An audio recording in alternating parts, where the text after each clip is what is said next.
اعوذ باللہ من الشیطان الرجیم بسم اللہ الرحمن الرحیم ربی یسر ولا تعسر وتمم بالخیر۔ ایک عام سوال جو پوچھا جاتا ہے کہ نماز بے حیائی اور برائی سے کیوں نہیں روک رہی، جبکہ قرآن پاک میں اللہ تعالیٰ ارشاد فرماتا ہے ان الصلاۃ تنہی عن الفحشاء والمنکر، یقیناً نماز بے حیائی اور برے کاموں سے روکتی ہے۔ یہ سورہ عنکبوت کی آیت نمبر 45 ہے۔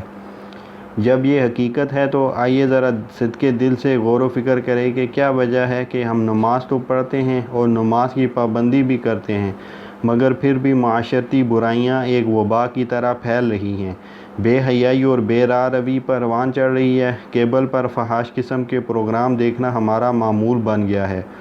فیشن کے نام پر بیہودہ لباس جس سے سطر بھی پورا نہیں ہوتا، پہننے میں ہم کوئی کراہت محسوس نہیں کرتے۔ غیبت اور چغلی ہمارے معمول میں اس طرح شامل ہو گئی ہے جیسے کھانا پینا کہ اس کے بغیر گزارا ممکن نہیں۔ ادھر مسجد سے نماز پڑھ کر آتے ہیں اور ساتھ ہی ملاوٹ، جھوٹ، دھوکہ دہی شروع ہو جاتی ہے۔ ایک دوسرے سے حسد، دلوں میں کینہ اور ریا ہماری زندگیوں میں رچ بس گئی ہے۔ ہماری اخلاقی پستی کا یہ حال ہے اور برائی اس قدر خاموشی سے ہمارے ہاں گر کر گئی ہے کہ ہمیں محسوس بھی نہیں ہونے پاتا۔ بلا شبہ یہ ایک لمحہ فکریہ ہے اور یہ ایک بہت ہولناک منظر پیش کر رہا ہے۔ ایک ایسا خطرناک راستہ ہے کہ جس پر اگر خدا نخواستہ ہم اسی طرح چلتے رہے تو تباہی ہی ہمارا مقدر ہوگی۔ اس سے آئیے جھنجھوڑے اپنے ضمیر کو اور نماز کی اصل روح کو سمجھیں تاکہ وہ ہماری زندگی میں اپنی تمام تر برکات اور فیوز کے ساتھ شامل ہو جائے اور ہم وہ فلاح پا سکیں جس کی صدا اذان میں لگائی جاتی ہے۔ نماز کو ایک سبق کی طرح رٹ لینے سے نماز قائم نہیں ہو جاتی۔ جب تک نیت، اخلاص، خشوع اور زبان سے دل کی صحیح ترجمانی نہ ہو تو وہ ہذیان کے مریض کی باتوں کی مانند ہے۔ محض نماز کے افعال ادا کر کے اس کا مقصد پورا نہیں ہوتا۔ مطلب یہ کہ اللہ تعالیٰ کو ہماری وہ کیفیت مطلوب ہے جو انسان کے دل پر غالب آ کر اسے اللہ کے تابع ہونے اور عمل کرنے پر آمادہ کرے۔ اپنے قلب کو نماز میں اس طرح حاضر رکھا جائے کہ رب کی عبادت اور تقویٰ کے علاوہ باقی ہر شے سے خالی ہو جائے۔ یہ اس طرح سے ہو سکتا ہے کہ جب آپ نماز کے لیے کھڑے ہوں تو سب سے پہلے اللہ سے نفس اور شیطان کے شر سے پناہ مانگیں، پھر اس حقیقت کے احساس کو اپنے اوپر طاری کریں کہ آپ اللہ کے حضور پیش ہو رہے ہیں۔ ایک اور اہم بات یہ کہ جو کلام پاک آپ نماز میں پڑھ رہے ہوں اسے بامعنی جانتے ہوں۔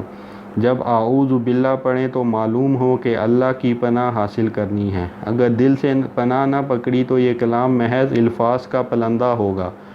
پھر جو آپ تلاوت کر رہے ہیں اس کے معنی پر غور کریں۔ اس سے ایک فائدہ یہ بھی ہوگا کہ ذہن ادھر ادھر کی دنیاوی باتوں میں بھٹکنے سے بچا رہے گا۔ زرارہ بن ابی اوفیٰ رحمہ اللہ کے متعلق مروی ہے کہ آپ نے نماز میں یہ آیت پڑھی فَإِذَا نُقِرَ فِي النَّاقُورِ، پھر جب سور پھونکا جائے گا تو آپ غش کھا کر گر پڑے اور وفات پا گئے۔ اس کی وجہ صرف یہ ہوئی کہ انہوں نے اس حالت کا تصور کیا تو ہیبت سے جان نکل گئی۔ نماز میں دل کا حاضر ہونا، تقویٰ کا موجود ہونا، نیت، اخلاص، خشوع اور کلام کا سمجھنا ضروری ہے۔ ان تمام شرائط کی موجودگی میں اگر نماز ادا کی جائے تو وہ یقیناً دل کا زنگ دور کر دیتی ہے اور اس سے ایسے انوار حاصل ہوتے ہیں کہ جن کی بدولت معبود کی عظمت نظر آنے لگتی ہے۔ ظاہری و باطنی گندگی دھل جاتی ہے اور انسان انفرادی اور معاشرتی طور پر بھلائی ہی بھلائی پاتا ہے اور برائی ہار جاتی ہے۔ ضرورت اس بات کی ہے کہ ہم نماز کو اپنی زندگیوں میں اس طرح شامل کریں کہ اس کے بغیر جینے کا تصور ہی نہ ہو، پھر ہی اس کی برکتیں اور فضیلتیں ہماری زندگی میں نمایاں ہو سکتی ہیں اور یہ اس سکون عظیم کا باعث ہو سکتی ہے جس کی آج ہمیں شدید ضرورت ہے۔ اللہ رب العزت ہمیں نماز قائم کرنے کی توفیق عطا فرمائے، آمین۔ وما علینا الا البلاغ۔